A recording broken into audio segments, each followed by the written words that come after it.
তুলে যায় বিস্ফোরণ কিচ্ছু দেখায় না। তাণ্ডবের অ্যাকশন শুটিং ভাইরাল, জীবনের কঠিন শট দিলেন ঢালিউড মেগাস্টার শাকিব খান। এতে তাকে দেখা যাবে 1000 ভিলেনের সাথে তিনি একাই ফাইট করছে। এক কথায় বলা চলে তাণ্ডবের অ্যাকশনের কাছে অনেক সাউথ মুভি ফেল।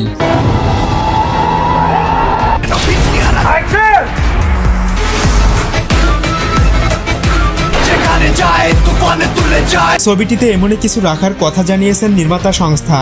তাণ্ডবের টিজার মুক্তির পর ছবিটির হাইপ দ্বিগুণ বেড়ে গেছে। সামাজিক মাধ্যম থেকে শুরু করে সব জায়গাতেই ব্যাপকভাবে আলোচনা হচ্ছে তাণ্ডব নিয়ে। আধুনিক টেকনোলজির সাথে ব্যয়বহুল বাজেটের এই সিনেমায় অনেক পরিবর্তন থাকবে, যেমনটা আমরা তামিল সিনেমায় দেখতে পাই। এর আগে বাংলা সিনেমায় কখনো এত লোক একসাথে শুটিং করেনি। তাণ্ডবে অনেক hand to hand fight sequence থাকবে, আর সেটা যদি হয় 1000 মানুষের সাথে, তাহলে কতটা ইন্টারেস্টিং হবে একবার নিজেই ভাবুন। যতদূর জানা গেছে এমনই কিছু ঘটতে চলেছে তাণ্ডবে। দেশে এত বড় অ্যাকশন সিকোয়েন্সের সেরকম কোনো ব্যবস্থাপনা না থাকায় তাণ্ডব টিম উড়াল দিয়েছে শ্রীলঙ্কায়। সেখানে অ্যাকশনের পাশাপাশি গানগুলোর শুটিং সম্পূর্ণ করা হবে। শুটিং শেষ করে আগামী সপ্তাহেই দেশে ফিরছেন শাকিব খান।